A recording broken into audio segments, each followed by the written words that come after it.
estamos hoje encerrando os nossos trabalhos aqui nas Sextas Jornadas Internacionais de História em Quadrinhos. E, para o encerramento, nós teremos uma palestra do professor José Campo Hurtado, da Universidade Cali, na Colômbia, que vai nos falar sobre os quadrinhos colombianos. Professor, por favor.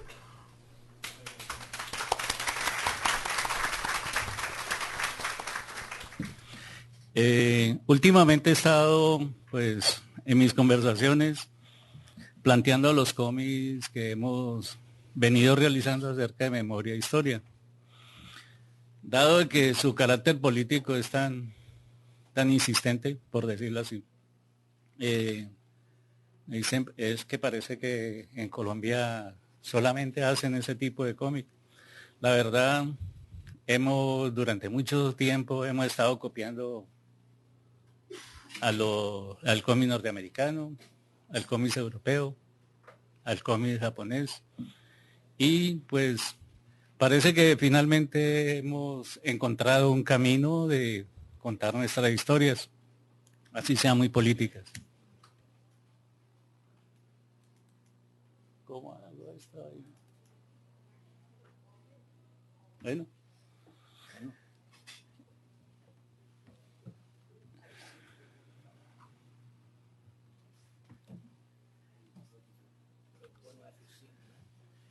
Siempre es bueno al contar una historia, porque todos queremos contar algo. En el proceso de contar una historia, indudablemente lo más interesante es contar a veces de dónde vienen las cosas. Y encontramos de que el proceso colombiano ya casi va a ajustar un siglo de interpretación de esas características que fueron rodeando lo que hoy tenemos como historieta. Y tenemos a un personaje muy especial que se llama Adolfo Samper, que empezó en el año en el siglo XX, en los años 20, comenzó a trabajar con una historia que llama El Mojicón. Sin embargo, su editor le imponía mucho un tipo de trabajo muy similar que se hacía en los Estados Unidos. Con el tiempo, Adolfo Samper decidió más bien un poco romper con eso y tratar de hacer sus propias historias. Y es así como encontramos de que en un tiempo que es supremamente largo, casi hasta los 60, presenta una historia que se constituyó como el primer personaje de historieta colombiano, que se llama Don Amacice.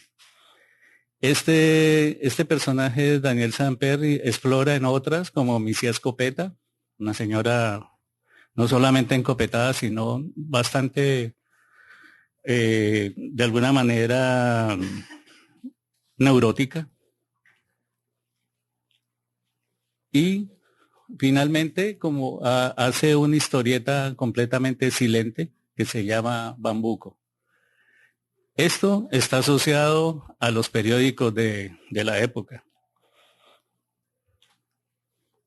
Hasta que aparece otro realizador de cómics, y aparece Copetín, un personaje ya muy emblemático en el panorama de la caricaturografía colombiana, y encontramos de que también es un poco parecido a Daniel el Travieso, un poco. Sin embargo, este tiene una característica especial, no es. Bueno, este personaje es un niño de la calle. Al contrario de Daniel el Travieso, pues que está en una familia clase media o algo así, este es un gamín, así se llaman a los niños de la calle. Y pues tiene todas las particularidades de sus dichos, de su forma de hablar, de su forma de interpretar la vida. Y se constituye durante mucho tiempo en la tira más vista en Colombia. Ernesto Franco también genera un impulso interesante a los otros realizadores colombianos. Y en ese proceso que hace Ernesto Franco, hay otros que comienzan a plantearse nuevas historias. Y entonces, bueno, ese abajo soy yo. En esa época todavía no tenía bigote, pero, pero es dibujado por Cao Gómez. Es una caricatura. Y lo que me trae de recuerdo era que en esos años era muy común encontrar puestos de revistas donde alquilaban y uno podía comprar o alquilar y sentarse a leer este tipo de cómics. La mayoría eran cómics mexicanos y argentinos y chilenos, algunas impresiones chilenas. El cómic nacional era muy pequeño, por decir así, y pues se veía asfixiado por este tipo de producciones. Sin embargo, aparecen algún tipo de personajes que van construyendo esa dinámica nacional de seguir insistiendo en hacer sus propios personajes y sus propias historias, aunque muy parecidas a esto que vemos aquí, pero seguían insistiendo. Hay algo muy interesante que habla Daniel Rabanal, un historietista, y él hace mención de que Colombia se saltó como la etapa de gateo. Esa etapa que uno construye su mente y construye muchos espacios mentales y para la realización de lo que es la historieta y procesos urbanos. Y es que habla de que en una población que era más bien el 80% campesina, bueno, la verdad no hemos dejado de serlo, aparece la televisión. Y el proceso televisivo arrasa con un proceso periodístico donde la historieta y la caricatura tenía mucha fuerza en los diarios. Al aparecer la televisión, desaparecen también muchos diarios.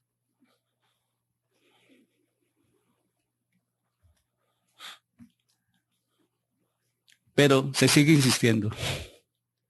En los años 70 ya han pasado más de una década donde la televisión ha hecho nido en las familias colombianas, pero los diarios siguen tratando de darle esa importancia a sus procesos de impresión y a sus procesos editoriales.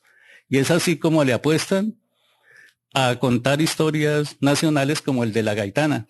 La Gaitana era una princesa yalcona que acabó con varios de los conquistadores españoles, al punto de que tuvieron que el fundador de la ciudad de Cali, que se llama Sebastián de Belalcázar, tuvo que enviar a su hijo de alguna manera a poder apaciguarla y dejar en buenos términos la convivencia entre indígenas y españoles. Pero este cómic no tuvo buena aceptación, por una sencilla razón. Serafín Díaz la dibujó muy como una Marvel de esta época. Una India muy siliconada, ¿ya? Con bellas formas, pues no podemos decir de que las indígenas no puedan ser así, indudablemente también. Y son bellas, pero lo que él habla, el crítico, es que debería tener un cierto respeto por el manejo étnico de sus personajes y no crear un personaje estereotipado donde pues uno más que ver una guerrera es una mujer muy atractiva. Bueno, eso tiene sus pros y sus contras. Y la verdad, uno no tiene reparo en apreciar una buena construcción anatómica. En lo que comienza a tener bastante importancia es poder ya zafarnos un poco también de solamente la existencia de algunos autores de seguir trabajando sobre temas muy norteamericanos. Y es así como, aunque pues la influencia muy directa, encontramos personajes y las historias contadas por amigos que ya comienzan a trabajar sobre elementos literarios, elementos cinematográficos, el apoyo fotográfico, y también tienen una marcada insistencia de que aprendamos el lenguaje de las historietas, como pasó con la revista Click. Era una revista de divulgación donde el lenguaje de la historieta era enseñado en esa publicación. La historia de Soldado es una historia bastante triste, ya relatada en algún espacio por García Márquez y Cepeda Zamudio, donde es una huelga de trabajadores de las compañías de banano, que eran muy poderosas en esos años, en las primeras décadas en Colombia y en todo Centroamérica. Y como en Colombia esa huelga es reprimida con una gran masacre. Asesinan a los huelguistas, y es curioso cómo en los procesos de historia y de memoria vemos la importancia de mantenerlos siempre vivos. En esta época, al cumplirse algo así casi 100 años de esa masacre, encontramos senadores de la República hablando en términos de que esa historia es de comunistas. Eso no pasó nunca. Realmente se la inventaron los sindicalistas y se la inventaron los partidos que siempre han hecho oposición al gobierno. Entonces, creo que estos documentos, sea como sean, tienen que persistir en la memoria también de nuestras comunidades. Ya me está entusiasmando. Bueno. Es importante lo que pasa en esa época. Es una época muy difícil para las comunidades campesinas, pero en esa época también aparecen individuos como Orlando Falsborda, un sociólogo que, trabajando con un ilustrador, introduce la historieta en los procesos de campesinos y obreros, y más más campesinos, donde en un intento bastante extraordinario, el amigo Chalarcá hace una historieta, hace 4 historietas, pero narradas también desde las posibilidades que los campesinos puedan contar. O sea, es un trabajo de creación colectiva. No es yo tomo toda esta información y la elaboro, no. Lo elabora con ellos y generan 4 historias bastante interesantes. Aquí las tienen en portugués.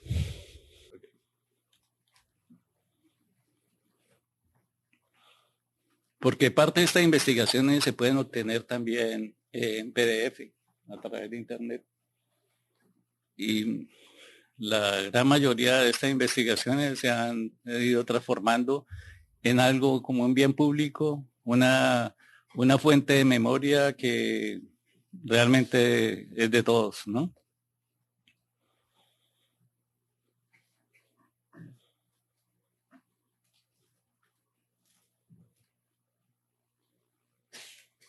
¿Prosigo? Okay.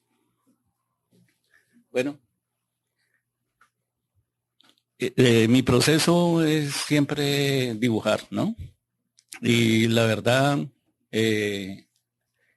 más que cualquier otra cosa, soy un dibujante que pasó a ser un director de un festival de historietas y caricaturas, pero asimismo comencé a trabajar en un observatorio de memoria e historia.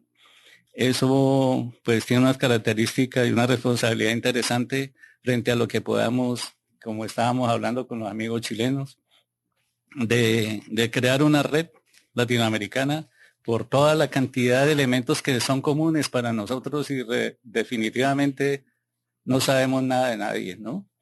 Vivimos en un continente lleno de cosas maravillosas, pero asimismo completamente con eso y de no conocer lo que hace la gente de Ecuador, la gente de Bolivia, la gente de Venezuela, la gente de, bueno, parece que solamente sabemos de futbolistas, pero sí es necesario saber de que en algún instante nosotros tuvimos estos procesos y el mío fue empezar con una publicación universitaria que llamaba Mala Compañía y hablaba de cosas realmente terribles que hacían las banditas de adolescentes en sus procesos.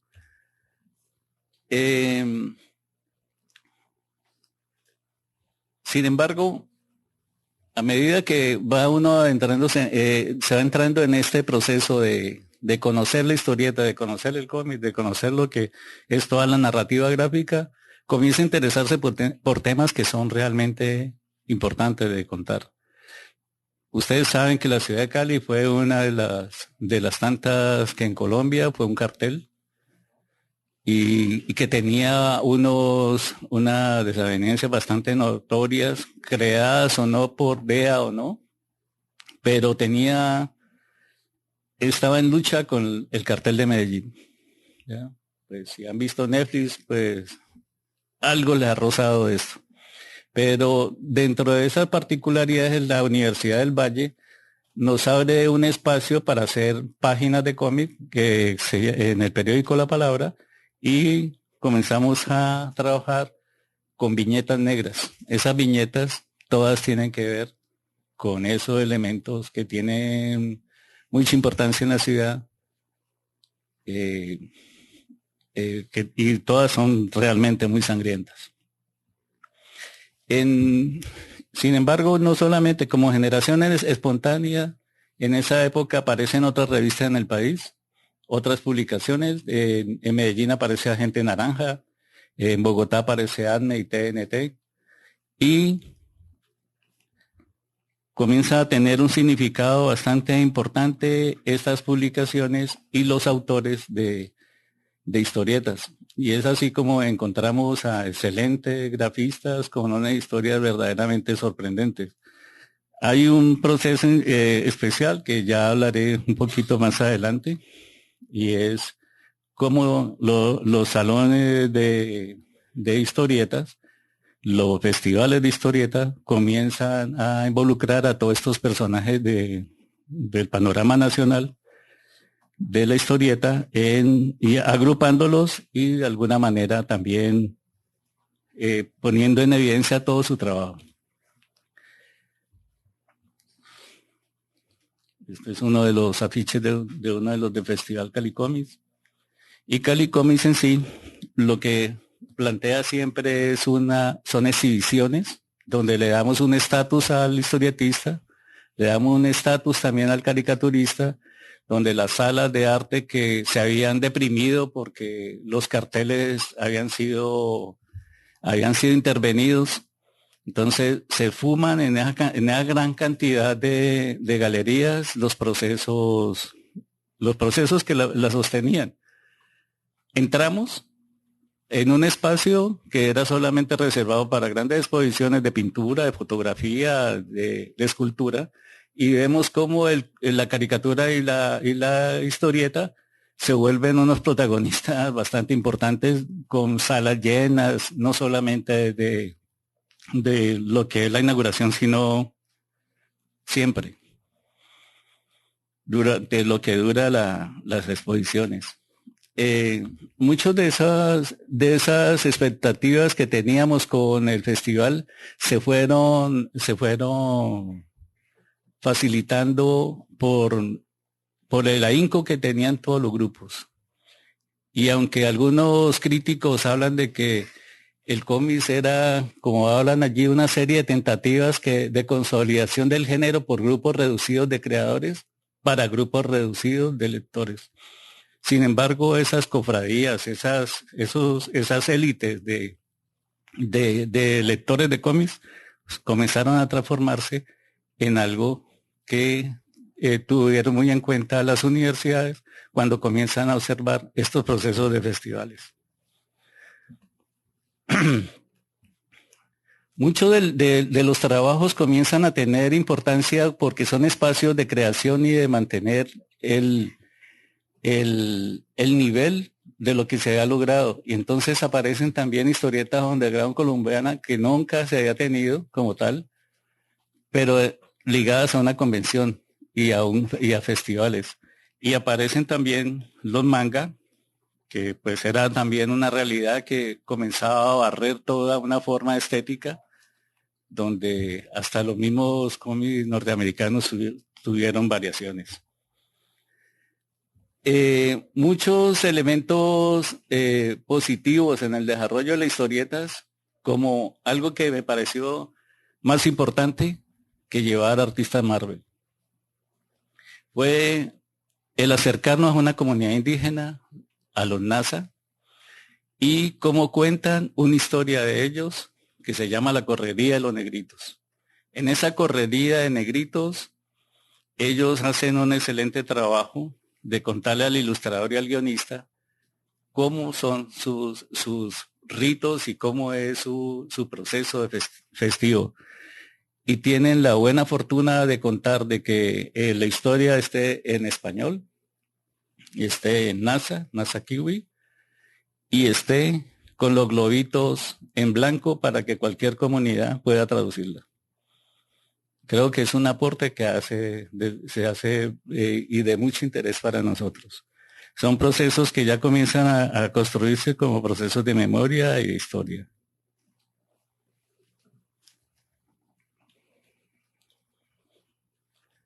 Bueno, hay muchos elementos que también se apuestan y lo apuestan los diarios. Y a pesar de que son periódicos, son revistas que tienen un compromiso muy editorial y muy con sus afiliados o las personas que tienen que ver con muchos procesos políticos, porque cada periódico tiene en sí una afiliación política, encuentra de que estos cuentos dibujados comienzan a tener mucha importancia a pesar de ser muy infantiles, pero a través de esa sencillez comienza a tener importancia lo que cuentan con su ternura y asombro. Aparece también una historieta de carácter feminista. Lo que siempre nos hemos hablado era por qué habían tan pocas mujeres participando. No había mucho interés. ¿Qué pasaba con las mujeres que no querían apostarle a este tipo de... Sin embargo, Magola comienza a contar cosas. Por ejemplo, Magola es un personaje que se llama también la piernipeluda. Se niega a estarse afeitando las piernas. Se niega a cierto tipo de cosas que pues, son solamente de la estética femenina. Pero también habla mucho de la relación con su pareja. Habla mucho de las relaciones cotidianas. Entonces, Nani se vuelve un proceso interesante, no solamente en Colombia, sino que es acogida en España, donde vive. Es la compañera o gran ilustrador Turcios y caricaturista. Y Nani es la vocera de alguna manera de la historieta colombiana cuando se trata de lo femenino y cuando se trata de actividades que tengan que ver con compromisos más bien ambientales. Aparece también algo muy interesante de Jarape, con un personaje femenino, que es una prostituta ilustrada, por decir así, no instruida, donde ella habla de una forma muy creativa, muy divertida, y le aconseja a personalidades de la política nacional, burlándose de ellos de alguna manera. Para retomar lo de los festivales y su importancia, queremos destacar que la presencia de investigadores como John Lenn, Valdomiro Vergueiro, los colombianos Felipe Osa, Carlos Alberto Villegas, Álvaro Vélez, bueno, tiene un apellido bastante extraño, un sobrenombre que se llama Trucha Frita, así que consigue en internet, Y Perucho Mejía son no solamente investigadores, sino semiólogos de los procesos del lenguaje, que hacen parte de todo ese componente académico que el Festival Calicomi siempre ha tenido. Y bueno, y comienza a implementarse desde esas épocas en las universidades como asignaturas, que en el término, perdón, aquí cómo es en lugar de asignaturas, ¿cómo es? Disciplinas. El Festival Calicomics reúne así a los artistas que de diferentes disciplinas caricatográficas se ven en las exhibiciones.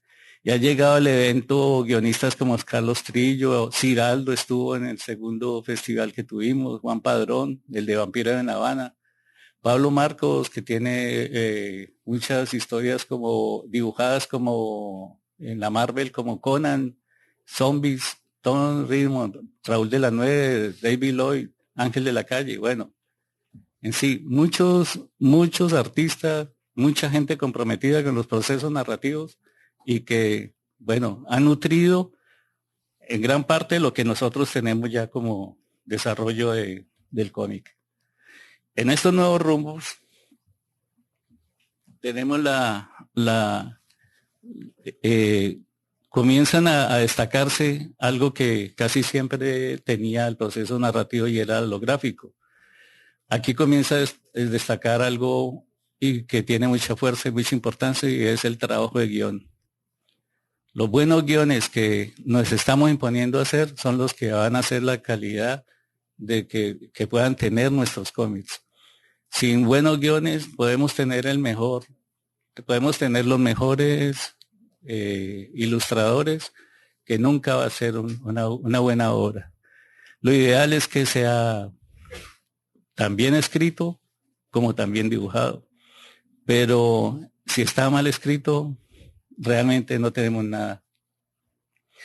La Vorágine es una obra literaria de José Eustacio Rivera, es su única obra, es un personaje que muere muy temprano, pero en él describe todo la sensación que puede ser estar en una soledad en la selva, pero rodeada no de los peligros de animales, sino de los animales humanos que esclavizan y son realmente lo que quedan de los caucheros en esa época. Fue llevada al cine, fue llevada a la televisión. Al cine no ha sido llevada, pero el cómic resulta bastante interesante.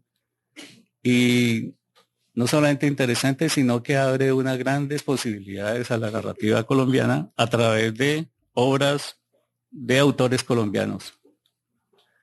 Esta yo creo que es tal vez la más conocida de Óscar Pantoja, que es también el de La Vorágine, y es la obra de Gabo y sus memorias.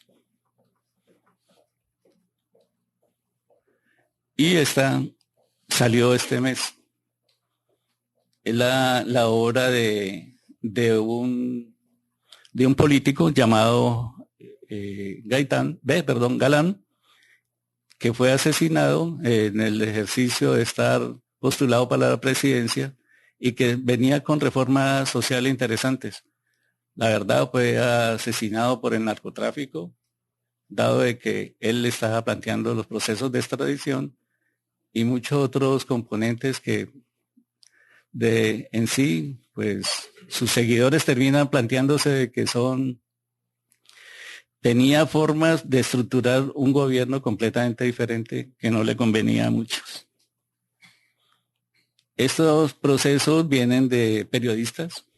Los periodistas se están volviendo autores, lo vamos viendo, dado el interés de contar buenas historias. Virus Tropical también es otra de las obras más conocidas, de pronto tiene mejor distribución en nuestros medios, y trata de una chica que es la misma, es una autobiografía de Power Paola, que bueno, la madre está un poco enferma, va donde el médico y el médico la devuelve para su casa hablando de que es un virus tropical, o sea, una virosis, y nunca se enteró de que ella estaba embarazada. Bueno, a partir de esa historia comienza ella a explorar todo lo que fue su vida y nos la cuenta. Lorena Álvarez es una chica muy introvertida realmente, es una persona a la que no se le puede preguntar muchas cosas porque tal parece que no le interesara o sencillamente de verdad demasiado tímida para contestar, pero se ha ganado un premio y un premio bastante importante.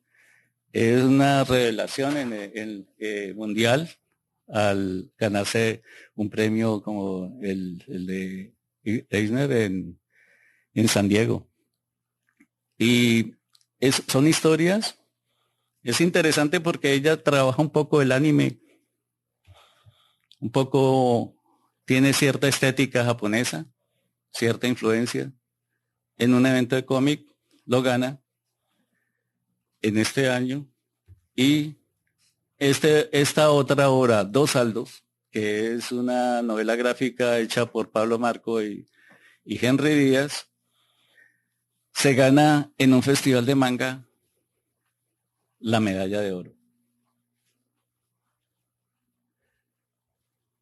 Aunque es una obra aficionada, veremos cómo ellos se interesan nuevamente por el tema de la memoria y entran a participar con unas obras que veremos ahorita.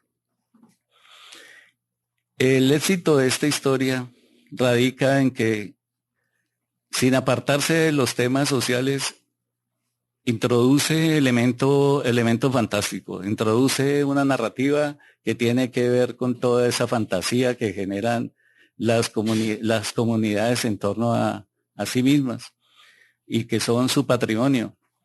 Entonces, Camilo Vieco hace la historia de una festividad en un pueblo de Colombia donde hay cierto tipo de leyendas ligadas a eventos naturales. Johnny B.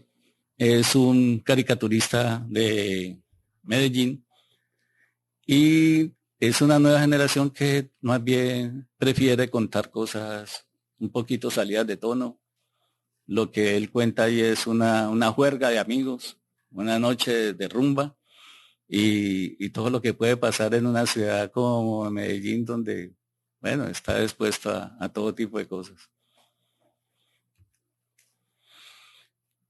El taxista llama dos veces. Una historia que transcurre en Bogotá, donde pues el taxista se ve en situaciones bastante comprometidas y bastante arriesgadas cuando pues una mujer que transportaba termina asesinada. Este ilustrador, el taxista llama dos veces, comienza a trabajar con Mario Mendoza, un guionista de televisión, y están haciendo una serie de novelas gráficas patrocinadas o de alguna manera distribuidas y bueno, el recurso es de Planeta Comics. Son cuatro historietas que se desarrollarán en los próximos 2 años y han tenido excelente aceptación son lanzadas en las ferias del libro, pero son ya un récord de venta en sus librerías. Aquí aparece una historia bastante curiosa y bastante sorprendente, y es un cómic que toda su estética es pictórica y se llama La peste de la memoria y narra la historia de dos presos, uno que llega, que es Popeye, el lugarteniente de Pablo Escobar. Llega a una celda donde está un personaje que hace 30 años está cumpliendo cadena, y cuando él le comienza a contar la historia de que Pablo Escobar era casi un dios, que había tenido, perdona lo que le está dando a la espalda, era un personaje que había puesto a temblar el gobierno, que había hecho lo que había querido, había tenido el ejercicio de la ley casi en sus manos. Entonces el otro preso que que llevaba ya hace 30 años, le dice, señor Popeye, yo creo que usted está delirando porque yo nunca he oído de tal Pablo Escobar. Realmente él ha estado confinado y no tiene ni internet ni nada durante todo ese tiempo, él no sabe quién es él. Entonces le dice, usted está creándome un personaje que realmente para mí no significa nada, ni me atemoriza, ni nada. La historia es tan interesante que al final parece como ver a Popeye, el asesino este que tiene como 3.000 víctimas encima, como dudando un poco si verdad Pablo Escobar existió.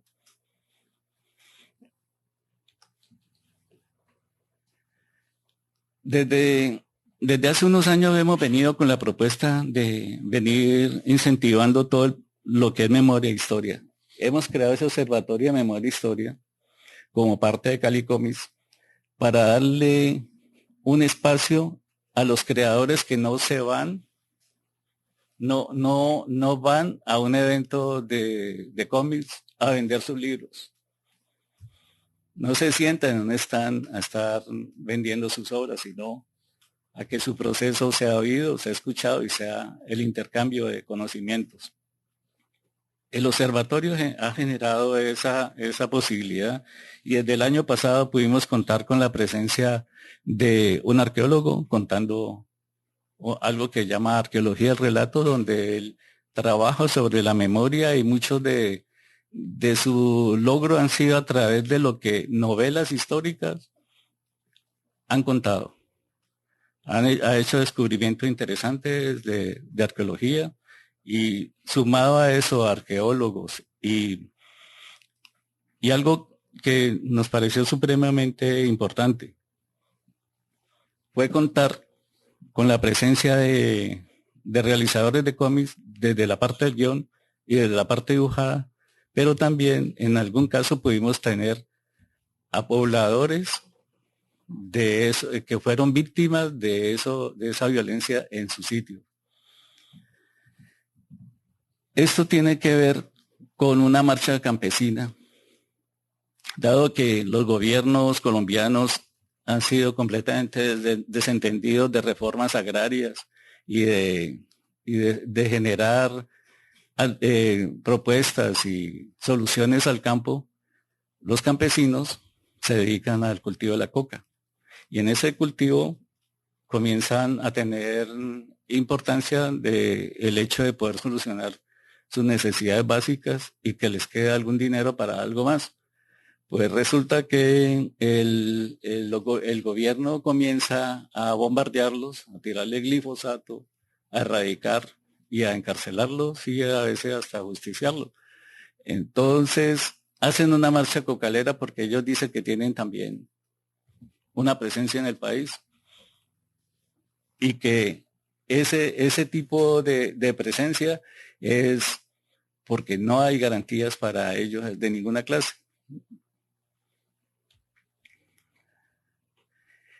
Ese sector avanza, sin embargo es reprimido, pero todo ese proceso lo asimilan otro tipo de personas que tienen que ver con formulaciones de políticas hacia económicas y culturales para que el Estado comience a atender un poco esto. Indudablemente, un gobierno sí lo hace, el otro gobierno no lo hace. Entonces, bueno, yo creo que eso se nos repite en todos nuestros países. Y así como eso tenemos la presencia de Pablo Guerra y Camilo Vieco en documentos donde trabajan con las comunidades, igual que lo hicieron en los 70 también Falborda y Chalarcá. Y entonces vemos cómo estos cómics cuentan los procesos paramilitares más terribles, de cómo van limitando a las poblaciones, van quitándole los derechos del agua, pero se van volviendo documentos. Estos documentos los suben primero, el Centro de Memoria Histórica los sube en internet y permite que se vuelva, bueno, de un proceso de dominio público donde la gente comience a entender de que más allá de las noticias, más allá de la masacre, más allá de lo que aparece en los diarios, están este tipo de investigaciones que ayudan a las comunidades. Caminos Condenados es una historia que narra los procesos de una comunidad que se ve afectada por la llegada de una multinacional que siembra palmas de aceite y comienza a cerrar sus caminos, que son su acceso al agua. Entonces una persona que tenía 5 minutos cómo llegar al agua, ve cómo cierran sus caminos y tiene que dar media hora de vuelta para conseguir el líquido. Entonces son comunidades muy pobres que tenían su derecho a la tierra, pero que poco a poco han sido desplazadas por estas multinacionales, pues a punta de ametralladora. Frente a esto pudimos traer a un artista un artista plástico que llevó tierra de Montes de María y nos hizo hacer una intervención en ese observatorio. Un gran lienzo donde con tierras y cenizas de todo su proceso comenzamos a hacer las interpretaciones, y también a una profesora que a su familia, pues por lo menos 5 de sus miembros fueron abatidos en términos de que el ejército es la forma de decir y de poner falsos positivos.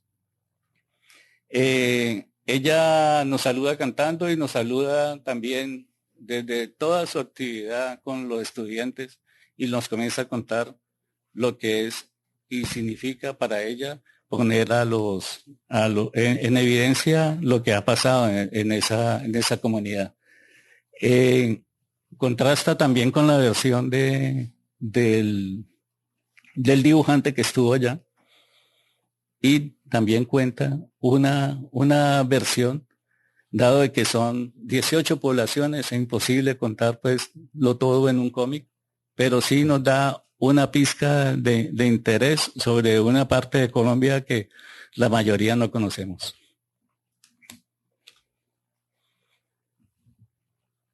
María la Baja, Montes de María, queda muy cerca a Cartagena, que tal vez es un referente muy colombiano.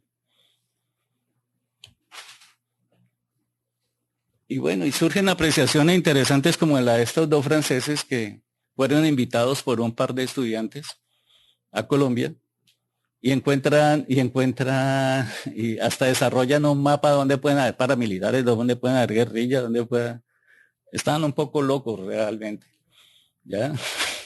Porque hay territorios que así como chocan, también trabajan en común.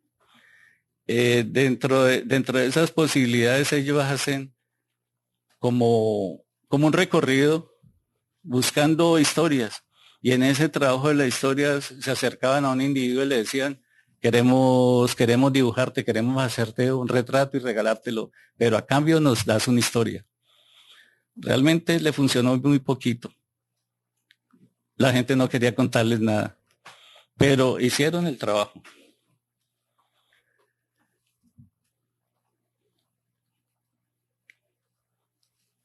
Estos chicos, Alejandra Ciro y Julián Barbosa, fueron los jóvenes que los contactaron y les pidieron que ilustraran parte de esa historia colombiana. Si bien lo que dice, no somos los tan ingenuos de pensar de que un libro cambia algo, sí creemos que parte de la solución del conflicto es despertar la sensibilidad y la conciencia crítica, que de verdad nos hace falta mucho. Esto cambia un poquito todo el tipo de planteamientos que hemos venido haciendo con respecto a la memoria, la historia, porque siempre han sido circunstancias muy conflictivas. En esto se trata un poco de rumba. La ciudad de Cali está caracterizada por ser una capital, hasta la llamamos la capital de la salsa. Realmente se va a bailar, se va a disfrutar. Y es una de las 3 ciudades más negras que existe en Latinoamérica.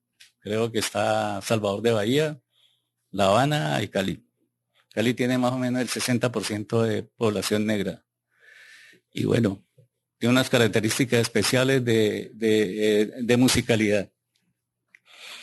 El cerrado de la obra de julio, donde habla de historias de hechicerías, de ciertos ritmos y de cosas y historias que tienen que ver con esos elementos tradicionales y culturales urbanos.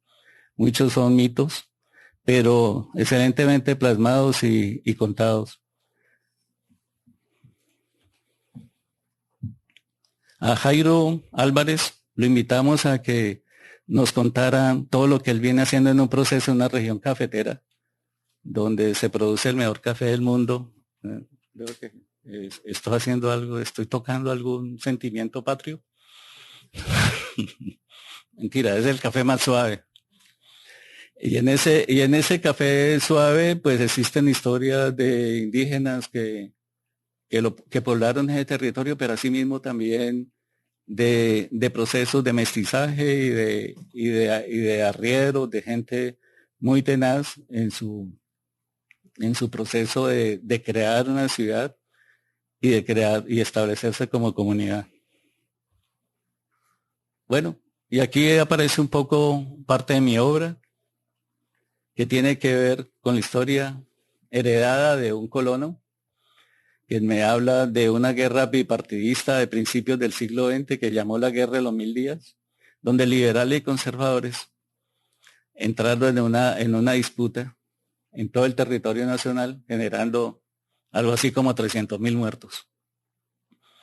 La familia del señor Cometa era liberal y la familia Flores era conservadora. Eran vecinos. Cuando llega el ejército del Estado, que era conservador, la familia Cometa lleva todas sus pertenencias a donde los Flores, porque el ejército tenía la orden de requisar y de robar y de llevarse todo lo que tenían los liberales. Así pudieron burlarlo, a pesar de ser contendores políticos.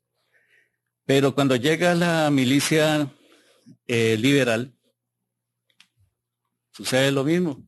Los Flores le llevan todas las cosas a los Cometa y logran burlar también. Así la pasaron más de 3 años en ese proceso. Sin embargo, al final de la guerra, hubo un señor, un ejército de la curia que robó a todos por igual. Entonces, hasta ahí llega la historia, porque en ese proceso desplaza a todas las comunidades. A la historia no me he quedado solamente en el cómic, sino que he hecho unas etiquetas descriptivas heredadas de los procesos de antropología, donde algunos elementos comienzan a tener unos significados bastante importantes, y como son elementos fotográficos y objetos que permiten ya destacar otras posibilidades en el manejo de la historia y lo que sirve y esa intencionalidad que tiene también el contar. Por ejemplo, los niños de arriba son parte del ejército conservador, los niños de abajo son parte de la milicia liberal. También tiene mucha importancia la presencia de la mujer en esas contiendas. Y vemos como, por ejemplo, esa guerra que prácticamente fue una guerra mundial, encuentra un armisticio en Panamá bueno, favoreció realmente a los Estados Unidos con la creación del canal, terminar de hacerlo y que Panamá fuera otra nación. Bueno, bastante se perdió.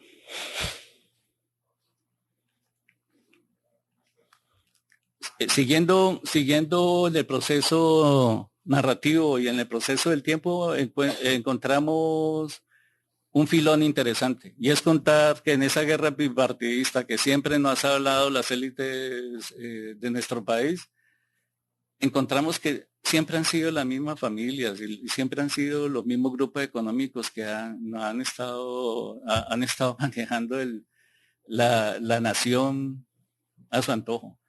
Y en este pueblo de pájaros que he comenzado, que he realizado en esta historia, cuento como un grupo de asesinos caracterizados por aves de rapiña, terminan volviendo a todos los del pueblo igualmente pájaros, y si no se transforman en sus cómplices, o son asesinados o tienen que salir de su pueblo. Entonces la historia empieza con un pajarraco de esta época, un joven que llega a Colombia y detrás de una herencia, y en esa herencia pues se encuentra que pues bueno, en esa visita encuentra que pues, no tiene nada que ver él con sus familiares, pero encuentra un libro bastante interesante de su tía abuela donde narra lo que es, de donde él es el origen de la fortuna de su familia. Me he basado en elementos testimoniales de personas de la época, de esa época de la violencia, igual de mucha documentación fotográfica de personas que la vivieron y la sufrieron.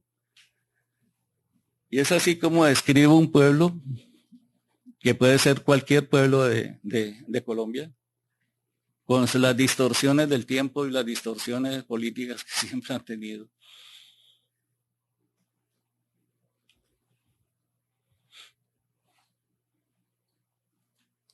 Entonces cuenta de cómo el Estado usaba a la policía y al mismo ejército, pues en sus soluciones de acabar con, no acabar el mal que acongojaba a las comunidades, sino a usar esa fuerza para coaccionar.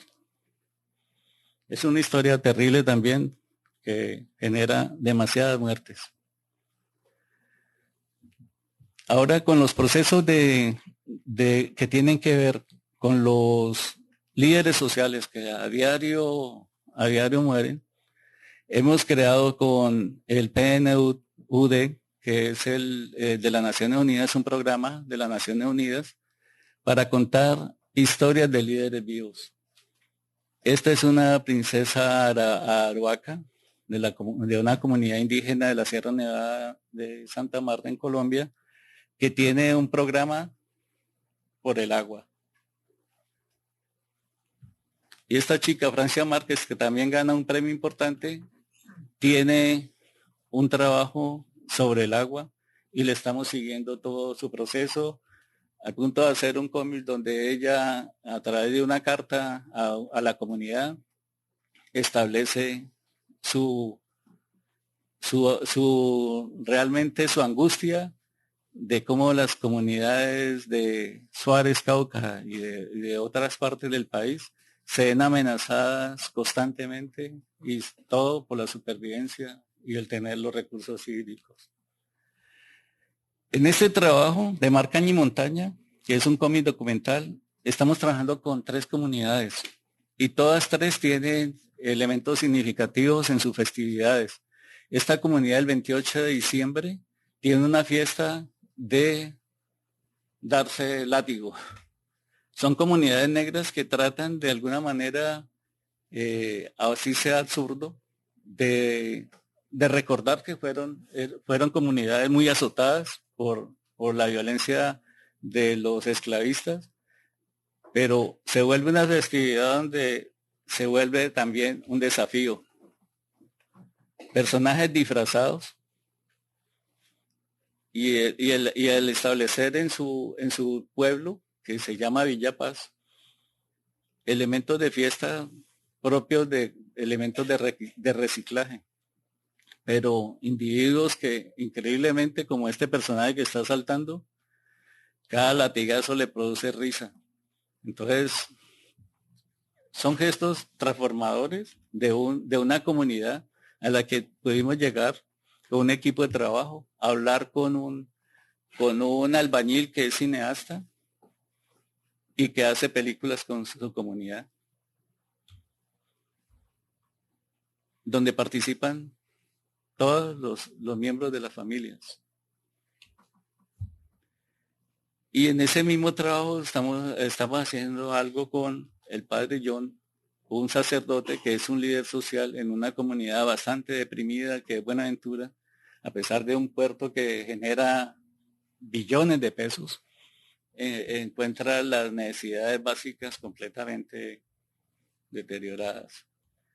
Y Sevilla Valle, donde hay un festival bastante interesante que acaba de pasar hace una semana y que reúne pues, a una comunidad mestiza, pero que a su vez hay un personaje, y ese personaje se dispone a ir a la fiesta, teniendo en cuenta de que esa persona ha perdido su familia.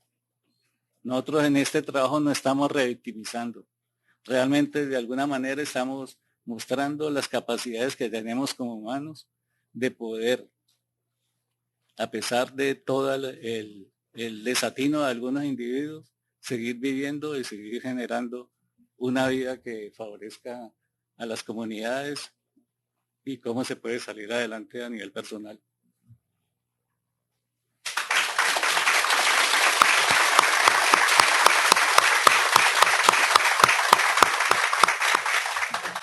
Espero no haberme extendido mucho.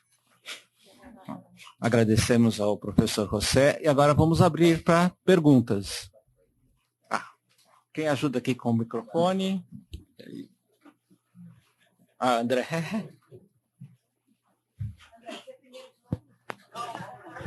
Quem levantou aqui desse lado?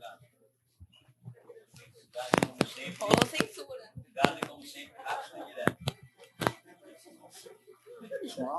Um acidente. Boa noite. Eu esqueci seu nome. José. Uma das imagens você mostra uma capa e você diz que é um trabalho underground que você fez, correto? É um fanzine e você trabalhou com fanzines? Como é a questão dos fanzines lá na Colômbia? Bueno. Con respecto a los fanzines se ha ido estableciendo algo bastante interesante. El fanzine es la libertad de creación ante todo y no tiene ninguna regla, por decir así. Sin embargo, los fanzineros, los personajes que han estado creando este tipo de elementos, permite algo muy interesante, y es haber creado un modelo, una forma de desarrollarlo y pequeño, económico, y que prácticamente se regala, ¿ya? Si a eso se remite tu pregunta, no sé si tengas que, o sea, porque nosotros diferenciamos el cómic como tal, como el fanzine, la revista, que permite el conocimiento de otros elementos muy, muy fáciles de contar. Entonces hay fanzines de ilustradores, hay fanzines de profesores que enseñan a través del fanzine la clase del día. Bueno, mucho elemento de gente que tiene fanzines de poesía, crean unas condiciones hasta bastante difíciles de leer, porque comienza uno a leerlo así y termina.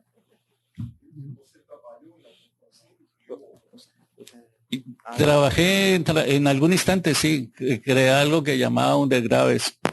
Realmente eran unos fanzines que lo único que queríamos era a través de esos fanzines perturbar un poco.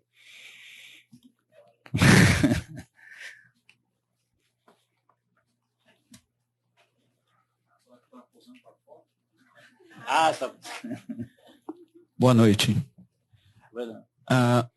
É uma pergunta em termos de mercado. A violência é o melhor tema para histórias em quadrinhos nas Américas, porque parece que todo quadrinho que dá certo nas Américas é violência.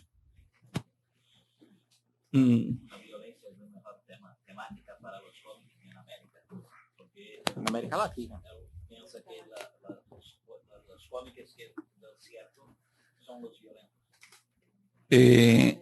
Bueno.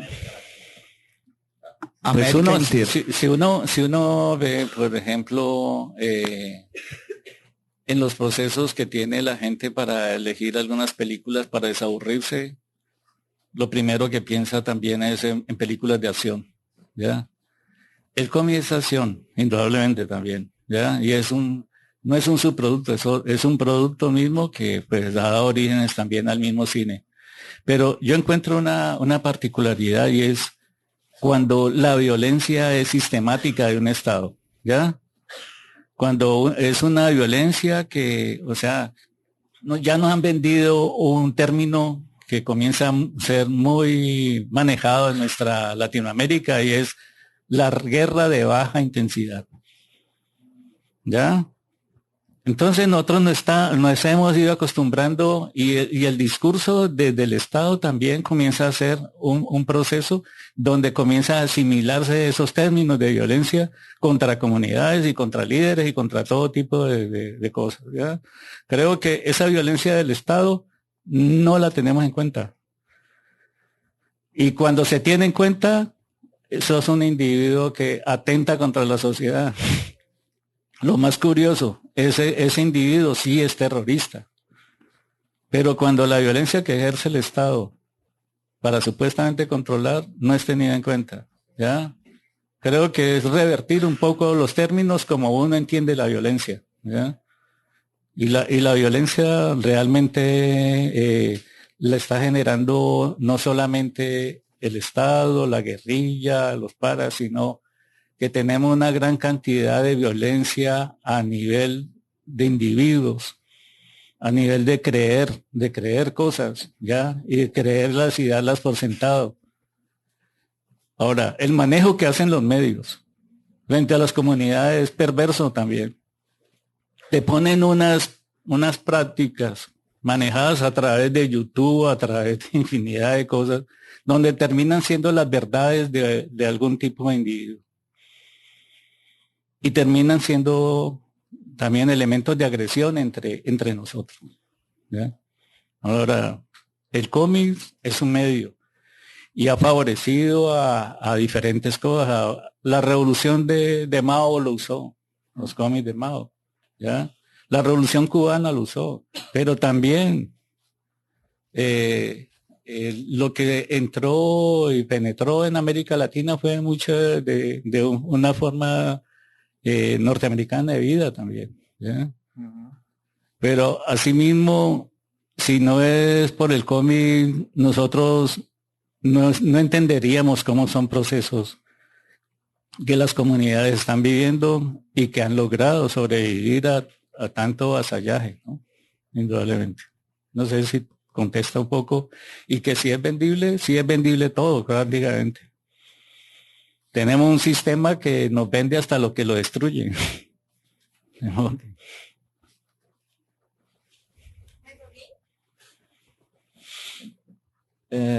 José,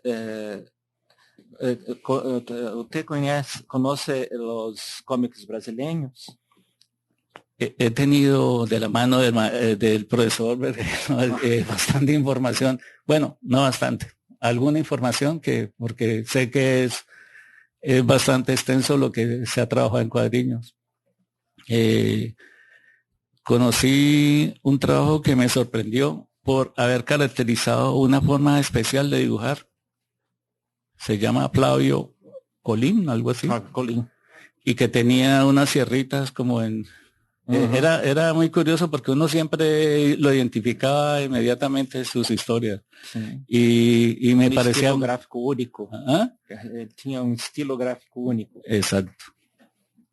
Sí, y como él he podido ir como entendiendo también y lamentándome de que tengamos no solamente una selva en común y muy gigante y quemada, sino que no tengamos y una barrera idiomática que realmente no es tan difícil hablar entre nosotros.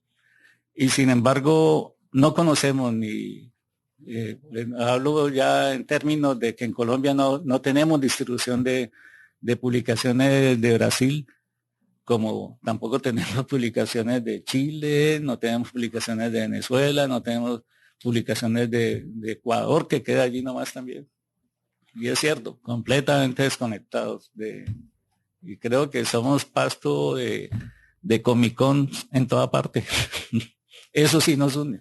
sabemos más de todos los procesos, bueno, también contribuyen indudablemente a que tengamos una industria de cómic.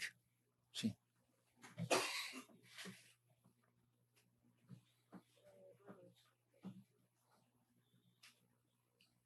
Este sí funciona, si quiere. No.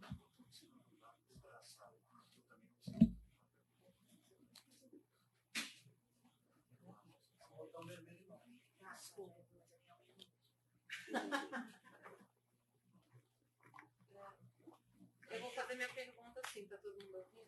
Fala mais alto, fala mais alto. Eu queria agradecer pela palestra, por isso que o senhor falou. Eu tive que me ausentar em alguns momentos, então me desculpe se de repente eu perdi essa parte.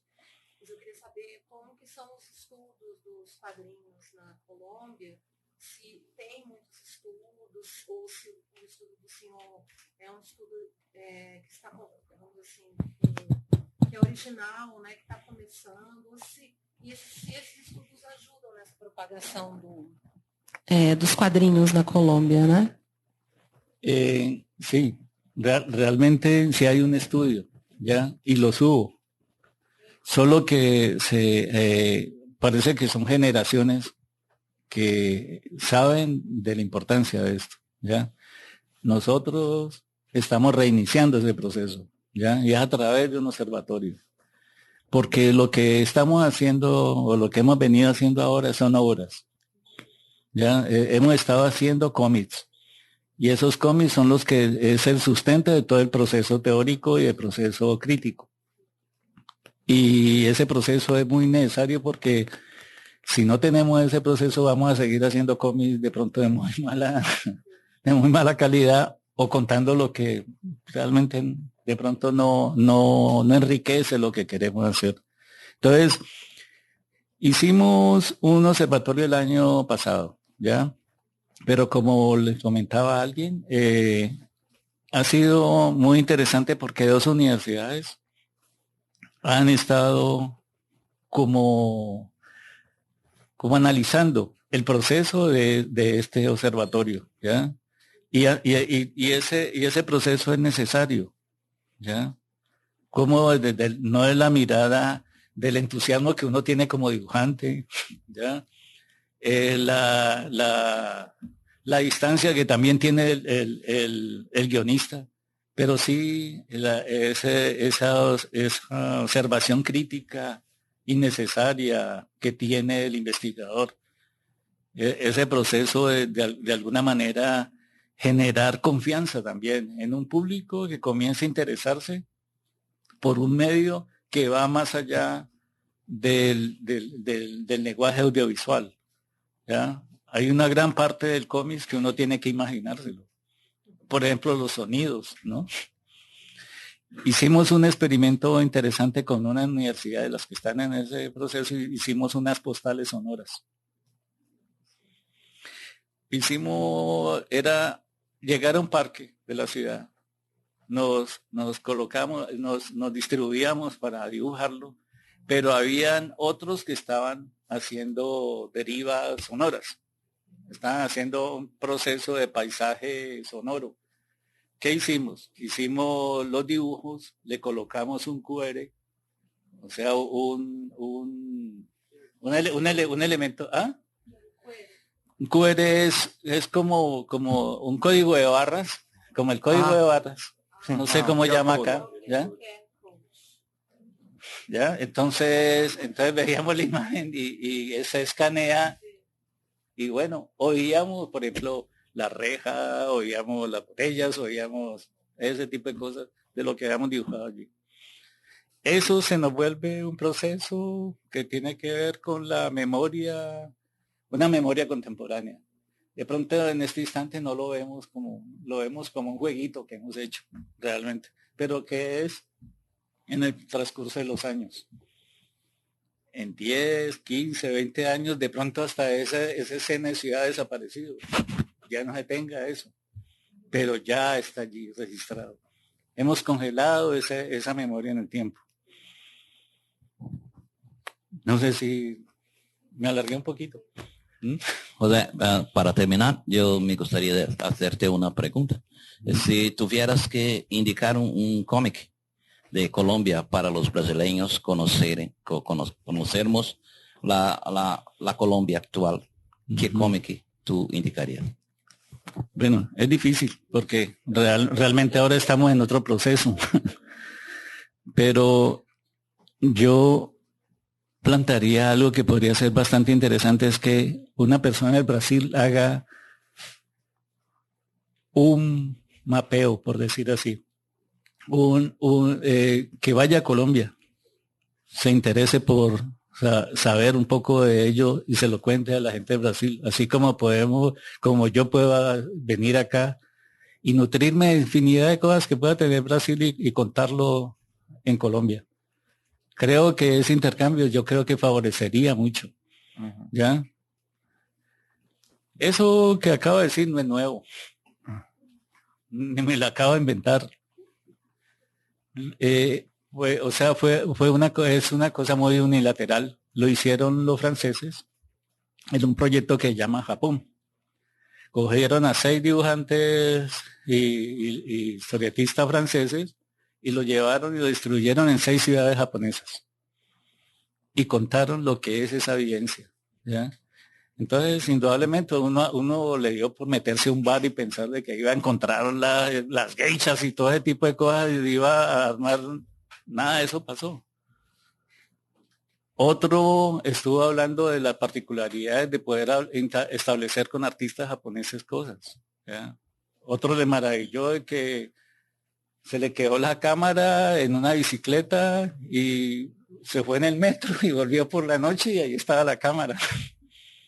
O sea, particularidades que solamente las puede contar alguien que tiene una apreciación desde el exterior de pronto y no desde la cotidianidad, que a veces vuelve invisible nuestras ciudades. Yo he encontrado una cantidad de cosas y por eso ayer me fui a maravillarme al museo que ustedes tienen. ¿Ya? Bom, então agradecemos ao professor José